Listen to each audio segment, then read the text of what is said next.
Hello అండి, welcome to law excellence IAS academy. ఈరోజు మనం మే 10th మరియు 11th నాటి ఈనాడు న్యూస్ పేపర్లోని ఇంపార్టెంట్ కరెంట్ అఫైర్స్ గురించి డిస్కస్ చేద్దామండి. బిఫోర్ దట్ మనము ప్రీవియస్ క్లాస్లో ఇచ్చిన క్వశ్చన్ గురించి చూద్దాము. టాక్టికల్ అడ్వాన్స్డ్ రేంజ్ ఆగ్మెంటేషన్ తారా వ్యవస్థకు సంబంధించి క్రింది ప్రకటనలను పరిగణించండి. ప్రీవియస్ క్లాస్లో మనము తారా సిస్టమ్ గురించి డిస్కస్ చేయడం జరిగింది. తారా సిస్టమ్ని సక్సెస్ఫుల్గా మనము ప్రయోగించాము. సో ఆ కంటెక్స్ట్లో ఈ క్వశ్చన్ ఇచ్చాను అండి. 2 స్టేట్మెంట్స్ని ఇవ్వడం జరిగింది. కరెక్ట్ స్టేట్మెంట్ని ఐడెంటిఫై చేద్దాం. స్టేట్మెంట్ 1, ఇది మార్గదర్శకత్వం లేని బాంబులను అంటే అన్గైడెడ్ బాంబ్స్ ఆర్ వెపన్స్ని ఖచ్చితత్వంతో నిర్దేశించబడిన ఆయుధాలుగా మార్చడానికి అభివృద్ధి చేయబడిన ఒక స్వదేశీ గ్లైడ్ ఆయుధ వ్యవస్థ. ఎస్, ఈ స్టేట్మెంట్ కరెక్ట్ అండి. దీనిని ఇండిజినియస్గా అభివృద్ధి చేయడం జరిగింది.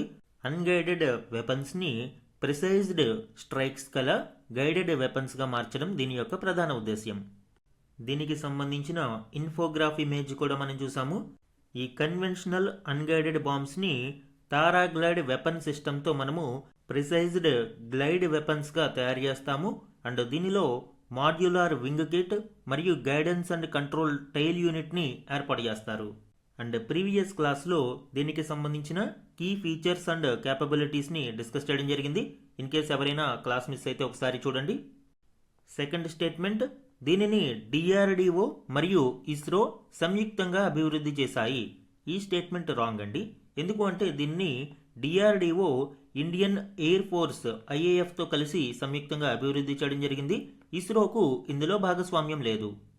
ఈ డీటెయిల్స్ కూడా మనము ప్రీవియస్ క్లాస్లో చూసాము.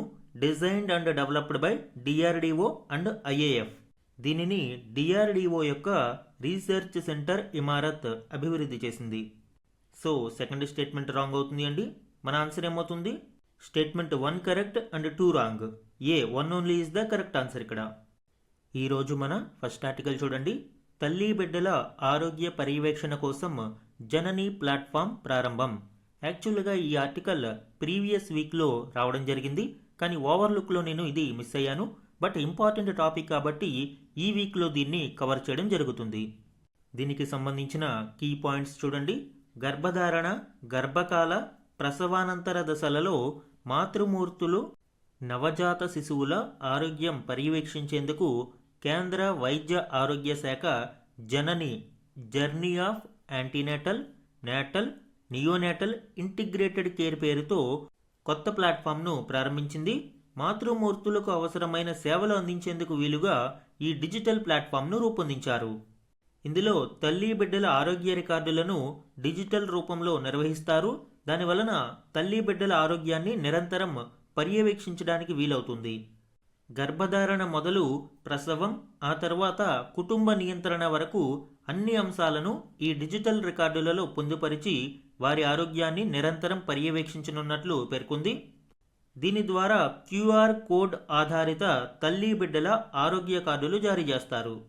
సో దీనివలన ఎక్కడైనా ఈ డిజిటల్ రికార్డులను ఆన్లైన్ ద్వారా తీసుకోవచ్చు. అలానే గర్భస్థ దశలో ఎక్కువ సంక్లిష్టతలు ఎదుర్కొనే వారికి ఆటోమేటిక్ అలర్టులు కూడా జారీ చేస్తారు. ఈ జనని ప్లాట్ఫామ్కి సంబంధించిన మరిన్ని డీటెయిల్స్ చూడండి. Janani journey of antenatal, natal and neonatal integrated platform. ఇక్కడ గుర్తుపెట్టుకోవాల్సిన పాయింట్ ఏంటి అంటే మినిస్ట్రీ ఆఫ్ హెల్త్ దీనిని లాంచ్ చేసింది. Ministry of women and child development కాదు. చాలా కన్ఫ్యూజ్ అయ్యే అవకాశం ఎక్కువగా ఇక్కడ ఉంటుంది. మే 7వ తారీఖున దీనిని లాంచ్ చేశారు. కీ ఫీచర్స్ మనం చూస్తే లాంగిట్యూడినల్ హెల్త్ రికార్డ్స్, యాంటీనాటల్లో ప్రెగ్నెన్సీ టెస్ట్స్ మరియు చెకప్స్ అంటే గర్భధారణ సమయంలో, నేటల్ అంటే డెలివరీ సమయంలోను, నియోనేటల్ అంటే new born care and also postpartum care and family planning care వరకు కూడా ఒక ఇంటిగ్రేటెడ్ డిజిటల్ రికార్డ్స్ని ఇందులో పొందుపరచడం జరుగుతుంది. QR enabled digital mother and child health కార్డ్స్ని అందించడం జరుగుతుంది. తద్వారా ఈజీగా portability and immediate access to records by health care providers అనేది చూడవచ్చు. అలానే real time monitoring, especially high risk pregnancies మరియు చిల్డ్రన్కి టైమ్లీ ఇంటర్వెన్షన్స్ని అందించడం జరుగుతుంది. సెల్ఫ్ రిజిస్ట్రేషన్ సదుపాయం ఉంటుంది. ఆటోమేటెడ్ అలర్ట్స్ అనేవి అందిస్తూ ఉంటారు. As of May 2026 impact metrics మనం చూస్తే 30 lakh digital mother child health cards అనేవి జనరేట్ అయ్యాయి and total beneficiaries registered 1.34 crores మరియు ప్రెగ్నెంట్ ఉమెన్ 30 లక్షలకు పైగా రిజిస్టర్ అయ్యారు. డిజిటల్ ఎంసీహెచ్ కార్డ్స్ 30 లక్షలకు పైగా జనరేట్ అయ్యాయి. 1 lakh బయోమెట్రిక్ వెరిఫికేషన్స్ అనేవి కంప్లీట్ అయ్యాయి. సో ఇది మే 2026 నాటికి గణాంకాలు. ఇక ఆబ్జెక్టివ్స్ మనం చూస్తే రెడ్యూస్ మార్టాలిటీ, మాతా శిశు మరణాలని తగ్గించడం దీని యొక్క ప్రధాన ఉద్దేశ్యం. Increase accountability and strengthen service delivery and also ensure continuity of care. మనకి గర్భధారణ సమయం నుంచి ఫ్యామిలీ ప్లానింగ్ పూర్తయ్యే వరకు కూడా కంటిన్యూటీ ఆఫ్ కేర్ అందించడానికి ఇది సహాయపడుతుంది. సో ఇది జననీ ప్లాట్ఫామ్కి సంబంధించిన ఇంపార్టెంట్ డీటెయిల్స్. మన నెక్స్ట్ ఆర్టికల్ చూడండి. ఒక అస్త్రం అనేక లక్ష్యాలు, అధునాతన అగ్ని క్షిపణి పరీక్ష విజయవంతం. ఈ ఆర్టికల్ ఇటీవల అగ్ని 5 మిజైల్ని MIRV టెక్నాలజీతో పరీక్షించడం జరిగింది. దీనికి సంబంధించిన కీలక డీటెయిల్స్ మనము డిస్కస్ చేద్దాము అండి. మిషన్ దివ్యాస్త్రాలో భాగంగా ఈ పరీక్షను విజయవంతంగా నిర్వహించారు. దేశ రక్షణ రంగ సామర్థ్యాన్ని మరింత ఇనుమడింపజేసేలా భారత్ అధునాతన అగ్ని క్షిపణిని విజయవంతంగా పరీక్షించింది. ఒకే అస్త్రంతో ఏకకాలంలో బహుళ లక్ష్యాలను ఛేదించే multiple independently targetable reentry vehicle MIRV పరిజ్ఞానాన్ని ఇందులో ఉపయోగించారు. ఒడిశాలోని APJ అబ్దుల్ కలాం దీవి నుంచి ఈ ప్రయోగం జరిగింది. మిషన్ దివ్యాస్త్రాలో భాగంగా ఈ అగ్ని 5 మిజైల్ను MIRV టెక్నాలజీని ప్రయోగించడానికి వినియోగించారు. అగ్ని 5కు 5,000 కిలోమీటర్ల పరిధి ఉంటుంది. అలానే భవిష్యత్తులో రూపొందించబోయే అగ్ని 6కి కూడా ఈ ప్రయోగం కీలకంగా మారింది. దీని పరిధి 12,000 కిలోమీటర్ల వరకు ఉండవచ్చు అని అంచనా. ఈ అగ్ని 6 పరిధిలోకి చైనా మొత్తం వస్తుంది. ఐరోపా, ఆఫ్రికా, ఆస్ట్రేలియాలను కూడా ఇది చేరగలదు. ఉత్తర అమెరికాలోని కొన్ని ప్రాంతాలు దీని పరిధిలోకి వస్తాయి. ఈ మిషన్ దివ్యాస్త్ర పరీక్షకు సంబంధించిన మరిన్ని డీటెయిల్స్ చూడండి. మొదటి ఫ్లైట్ టెస్ట్ను మార్చి 2024లోనే దీనిని కండక్ట్ చేశారు. ఈ MIRV టెక్నాలజీ ఏ విధంగా ఉంటుంది అనేది చూడండి. MIRV టెక్నాలజీలో ఒకే అస్త్రాన్ని ఉపయోగించి మనము మల్టిపుల్ టార్గెట్స్ని హిట్ చేయవచ్చు. పోస్ట్ బూస్ట్ వెహికల్ PBV అంటారు. వన్స్ మిజైల్ లాంచ్ అయిన తర్వాత ఈ పోస్ట్ బూస్ట్ వెహికల్ నుంచి మల్టిపుల్ వార్ హెడ్స్ అనేవి ఎంగేజ్ అవడం జరుగుతుంది. అండ్ టార్గెటింగ్ ఫ్లెక్సిబిలిటీని మనము ఇక్కడ చూడవచ్చు అండి. ఒక్కొక్క వార్ హెడ్ సెపరేట్ టార్గెట్స్ని ఈవెన్ హండ్రెడ్స్ ఆఫ్ కిలోమీటర్స్ దూరంలో ఉన్న వాటిని కూడా హిట్ చేయడానికి ప్రోగ్రామ్ చేయబడతాయి. అలానే it can carry 3 to 4 nuclear warheads. మనకి ఈవెన్ న్యూక్లియర్ వార్ హెడ్స్ని కూడా 3-4 ఒకే అస్త్రంలో ప్రయోగించడానికి అవకాశం ఉంటుంది. అండ్ దీని యొక్క రేంజ్ అండ్ అక్యురసీ మనం చూస్తే మోర్ దాన్ 5,000 కిలోమీటర్స్. ఎందుకంటే అగ్ని 5 మిజైల్ని మనము ఉపయోగించాము. అండ్ అడ్వాన్స్ ఫీచర్స్ విషయానికి వస్తే indigenous avionics and high accuracy సెన్సార్స్ని ఉపయోగించాము. తద్వారా ప్రిసైజ్ టార్గెటింగ్కి అవకాశం ఉంటుంది. అండ్ డిఫెన్సివ్ కౌంటర్ మెజర్గా దీనిని చూడవచ్చు. ఎందుకంటే ఒకే అస్త్రాన్ని ప్రయోగించినప్పుడు శత్రువు యొక్క ఎయిర్ డిఫెన్స్ సిస్టమ్ అలర్ట్ అయ్యి దానిని ఇంటర్సెప్ట్ చేయగలుగుతుంది. కానీ ఈ ఒకే అస్త్రంతో మల్టిపుల్ వార్ హెడ్స్ని ఒకే సమయంలో ప్రయోగించినప్పుడు మనము ఈ ఎయిర్ డిఫెన్స్ సిస్టమ్ని డిసీవ్ చేయడానికి అవకాశం ఉంటుంది. ఈ MIRV టెక్నాలజీని మనము సక్సెస్ఫుల్గా ప్రయోగించడం వలన ఎలైట్ గ్రూప్లో మనము జాయిన్ అవ్వడం జరిగింది అండి. USA, Russia, China, France, UK వంటి ఆపరేషనల్ MIRV క్యాపబిలిటీస్ కలిగి ఉన్న దేశాల జాబితాలో భారతదేశం కూడా చేరింది. మొదటి ఫ్లైట్ టెస్ట్ మార్చి 2024లోనే నిర్వహించిన ఫాలో త్రూ టెస్ట్ మే 8, 2026లో నిర్వహించారు. తద్వారా కన్ఫర్మ్డ్ ఆపరేషనల్ రెడీనెస్ అనేది మనకి ఇందులో విజయవంతంగా పూర్తయింది. సో ఇది మిషన్ దివ్యాస్త్రాకి సంబంధించి మరియు అగ్ని 5 MIRV క్యాపబిలిటీస్కి సంబంధించిన కీలక డీటెయిల్స్ అండి. మన నెక్స్ట్ ఆర్టికల్ చూడండి. హైపర్సోనిక్ క్షిపణి పరిజ్ఞానంలో ముందడుగు. ఈ ఆర్టికల్ ఇటీవల భారతదేశం ప్రయోగించిన actively cooled full scale scramjet combustor పరీక్షకు సంబంధించిన కీలక డీటెయిల్స్ని వివరిస్తుంది. ఇందులోని కీ పాయింట్స్ ఇప్పుడు చూద్దాం. హైపర్సోనిక్ క్షిపణి పరిజ్ఞానంలో భారత్ కీలక ముందడుగు వేసింది. Actively cooled full scale scramjet combustor పరీక్షను విజయవంతంగా సుదీర్ఘ సమయం పాటు పరీక్షించింది. అధునాతన ఏరోస్పేస్ సామర్థ్యం విషయంలో భారత్ను ఇది అగ్రపథాన నిలిపింది అని రక్షణ మంత్రిత్వ శాఖ పేర్కొంది. ముందు మనము హైపర్సోనిక్ మిజైల్ గురించి చూద్దాము. హైపర్సోనిక్, ఇందులో సోనిక్ అంటే ఏంటి అండి? సౌండ్ యొక్క స్పీడ్.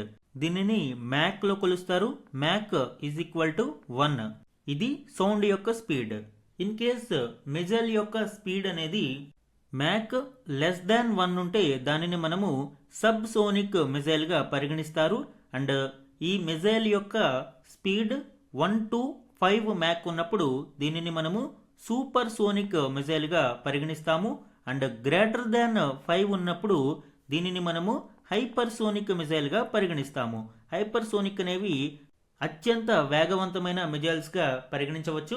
అండ్ ఈ హై స్పీడ్ కారణంగా ఇవి శత్రువుల యొక్క ఎయిర్ డిఫెన్స్ సిస్టమ్స్ని కూడా ఇక్కడ డిసీవ్ చేయడానికి అవకాశం ఉంటుంది. సో ఇటువంటి కీలక హైపర్సోనిక్ పరిజ్ఞానంలో భారత్ ఇప్పుడు ముందడుగు వేసింది. ఇందులో కీలకమైన actively cooled full scale scramjet కంబస్టర్ను విజయవంతంగా పరీక్షించింది. ఈ యాక్టివ్ కూలింగ్ వ్యవస్థ వల్ల ఈ ఆయుధం పెను వేగంతో 100 మైళ్ళు దూసుకెళ్లగలుగుతుంది. డిఆర్డిఎల్ శనివారం ఈ పరీక్షను నిర్వహించింది. ఇందులో సుమారు 1200 సెకండ్ల పాటు నిరంతరంగా పరీక్షించారు. దీంతో హైపర్సోనిక్ క్రూజ్ క్షిపణులకు ఎదురయ్యే తీవ్ర స్థాయి ఉష్ణభారాలను ఎదుర్కొనే సామర్థ్యం ఇంజిన్కు ఉంది అని నిర్ధారణ అయింది. సింపుల్గా చెప్పాలి అంటే ఈ హైపర్సోనిక్ స్పీడ్స్లో మిజైల్ని ప్రయోగించినప్పుడు అవి చాలా విపరీతమైన హీట్ని ఎదుర్కోవాల్సి వస్తుంది. అండ్ ఈ హీట్ని కూల్ చేయడానికి అవసరమైన పరిజ్ఞానాన్ని ఈ పరీక్ష ద్వారా విజయవంతంగా నిర్వహించాము. ఈ ఏడాది జనవరిలో సుమారు 700 సెకండ్ల పాటు ఈ పరీక్షను నిర్వహించారు. ఇప్పుడు దీనిని మరింత ఎన్హాన్స్ చేసి 1200 సెకండ్ల పాటు నిరంతరంగా పరీక్షించారు. ఈ పరీక్షకు సంబంధించిన కీలక మైల్ స్టోన్ చూడండి.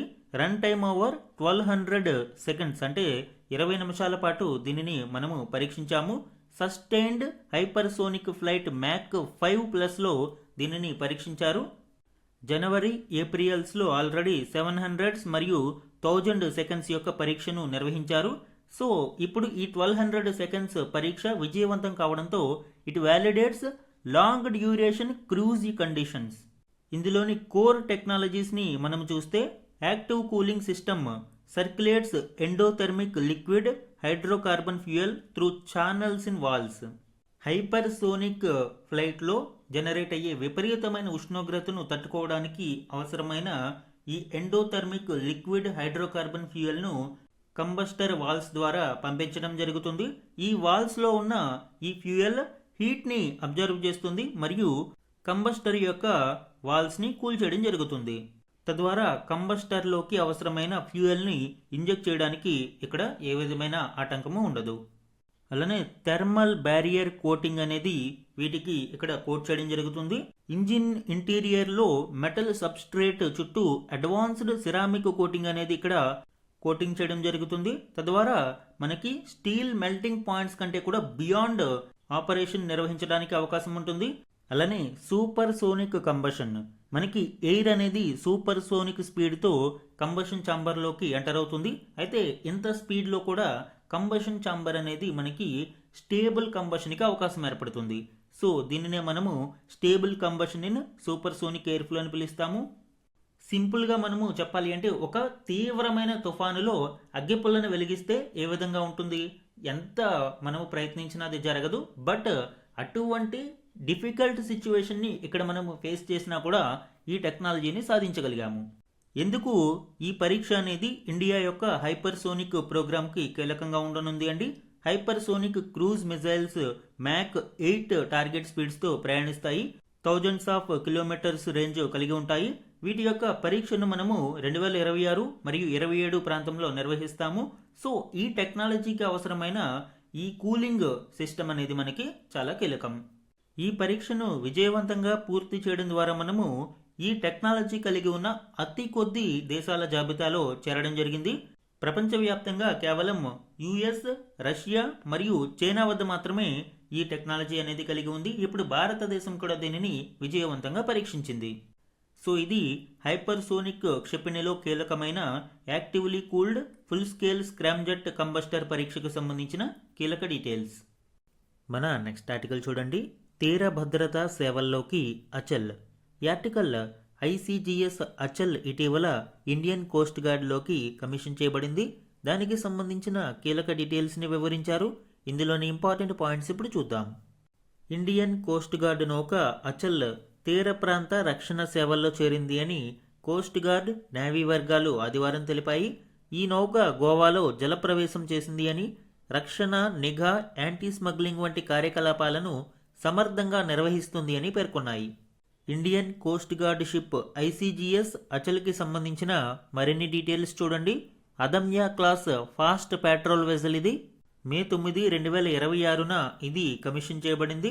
దీని యొక్క కీ డీటెయిల్స్ చూడండి.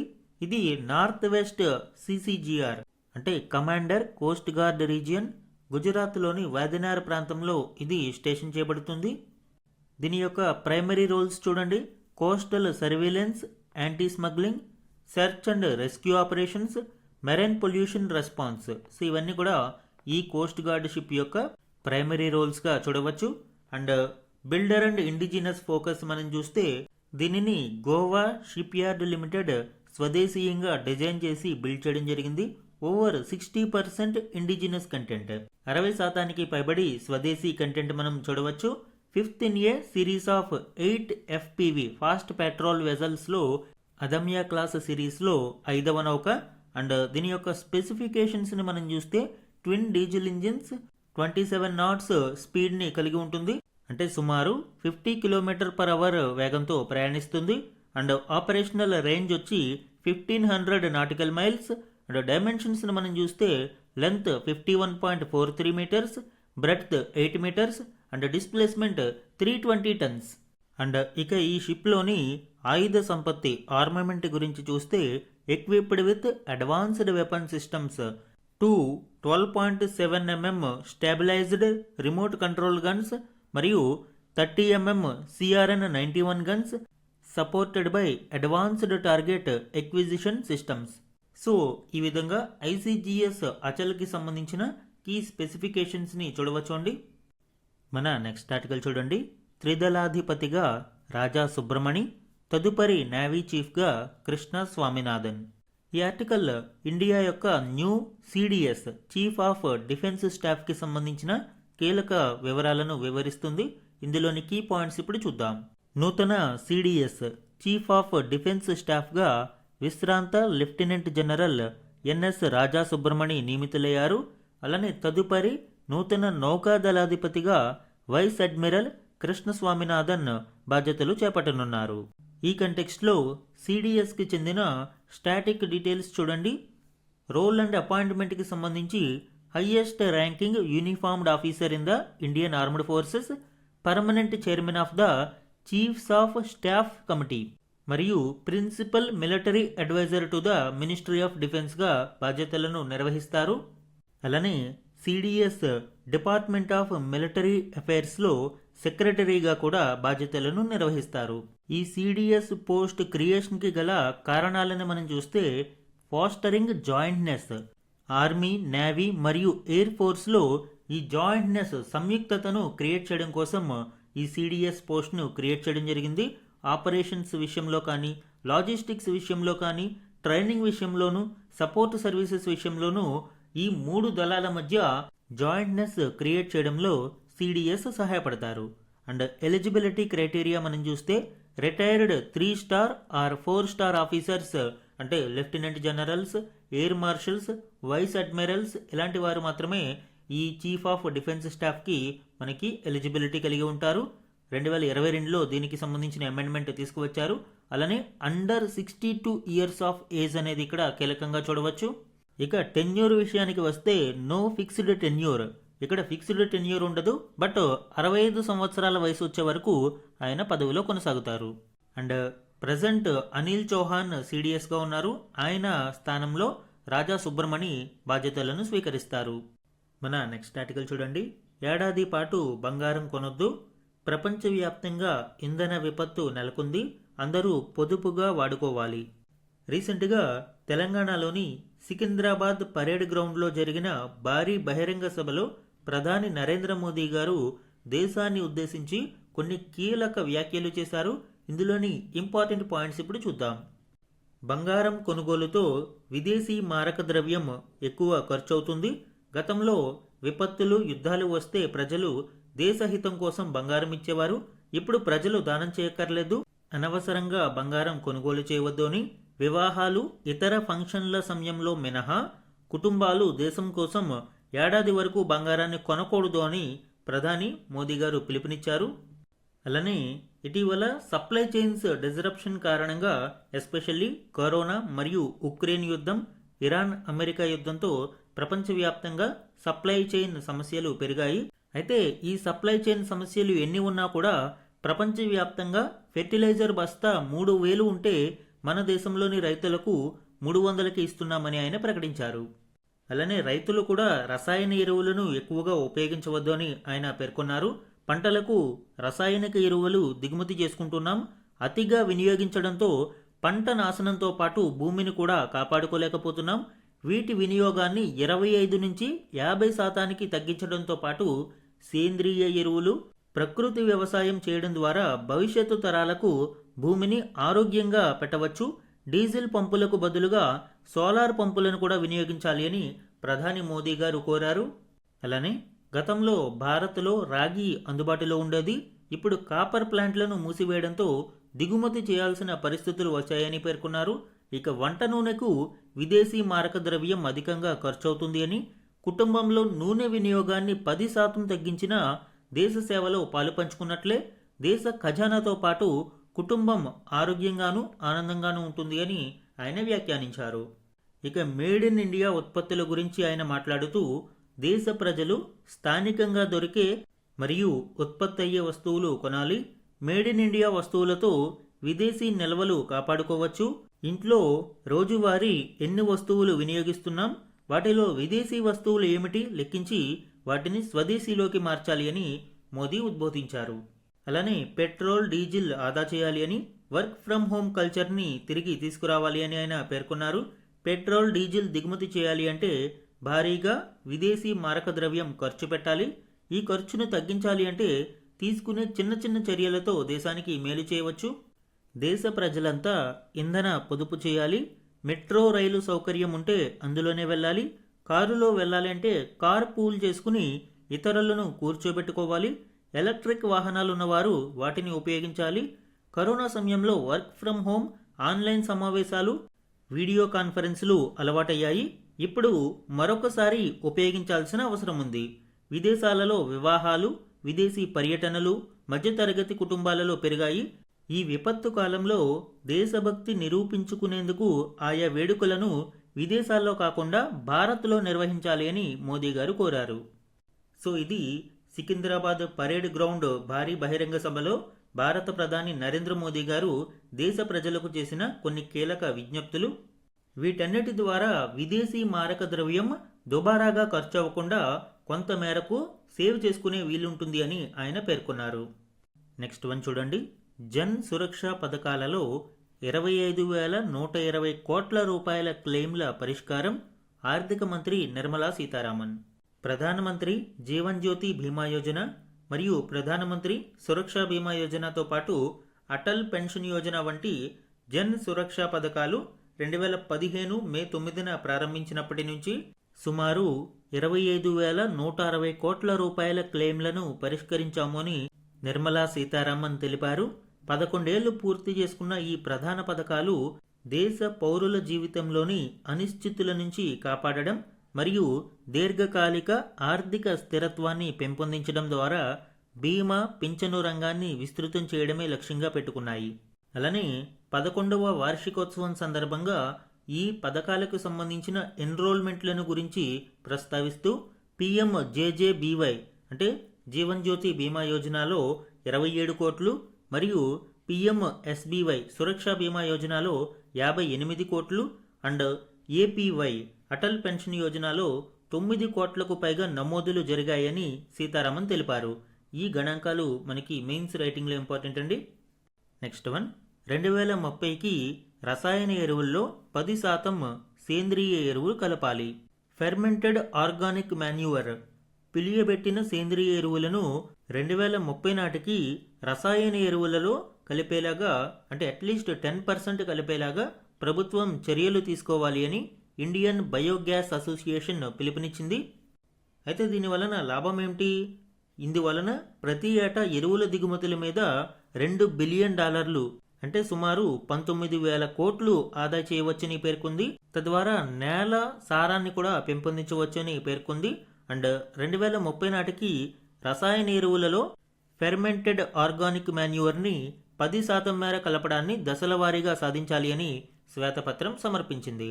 2026-27లో 1%, 27-28లో 3%, 28-29లో 5% మేర ఈ FOMను రసాయన ఎరువులలో కలపడం తప్పనిసరి చేసి 2030కి 10%కి చేర్చాలి అని ప్రతిపాదించింది.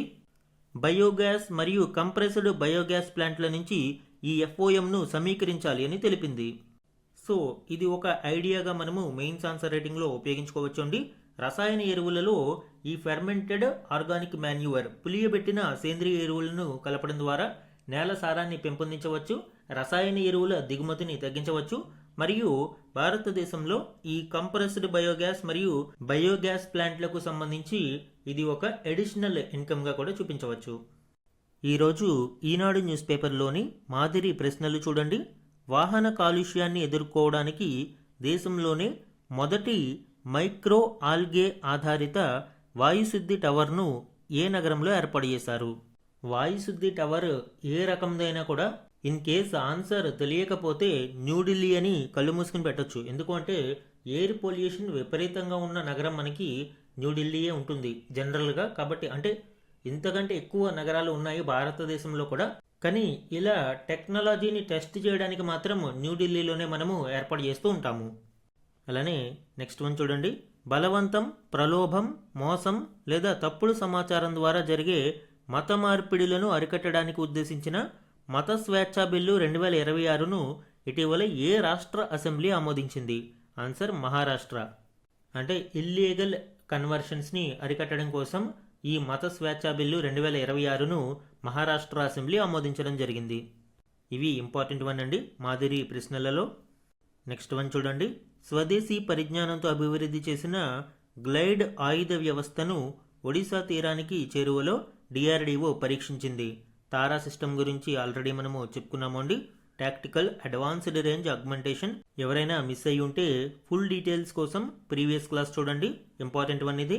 అలానే విశాఖ ఉక్కు కర్మాగారానికి శాశ్వత చైర్మన్ మేనేజింగ్ డైరెక్టర్ CMDగా MNVS ప్రభాకర్ను నియమిస్తూ బోర్డు ఉత్తర్వులు జారీ చేసింది. అలానే దేశ వస్తు సేవల ఎగుమతులు గత ఆర్థిక సంవత్సరం 2025-26లో 4.6% పెరిగి $863.11 బిలియన్ చేరుకున్నాయని వాణిజ్య మంత్రిత్వ శాఖ గణాంకాలు వెల్లడించాయి. ఇవి జీవనకాల గరిష్ట స్థాయి కావడం విశేషం. అంటే లైఫ్ టైం హైగా మనం చూడవచ్చు. అండ్ లాస్ట్ 2024-25లో ఈ ఎగుమతుల విలువ $825.26 బిలియన్ ఉన్నాయి. సో గూడ్స్ అండ్ సర్వీసెస్ యొక్క ఎగుమతుల విలువ 4.6% మేర పెరిగి $863.11 బిలియన్ చేరుకుంది. Next one. గుంటూరు జిల్లా మంగళగిరిలోని ఎయిమ్స్ సమీపంలో 4.46 ఎకరాల విస్తీర్ణంలో అత్యాధునిక సౌకర్యాలతో national centre for disease control NCDC యొక్క ప్రాంతీయ కేంద్రం ఏర్పాటైంది. అంతుచిక్కని వ్యాధులు, ప్రాణాంతక వైరస్ల గుట్టు తేల్చడంలో దేశంలోనే అత్యున్నత స్థాయి పరిశోధనా సంస్థగా NCDCకి పేరుంది. ఏపీ రిలేటెడ్ కరెంట్ అఫైర్స్లో ఇది ఇంపార్టెంట్ అండి. అండ్ మనము వీక్లీ క్లాసెస్లో దీని గురించి కూడా చూద్దాము. NCDC ఎక్కడ ఏర్పాటైంది, ఇట్లాంటివి డైరెక్ట్గా అడిగే అవకాశం ఉంటుంది. గుంటూరు జిల్లాలోని మంగళగిరి ప్రాంతంలోని ఎయిమ్స్కు సమీపంలో. ఇవి ఈరోజు వన్ లైనర్ కరెంట్ అఫైర్స్ అండి.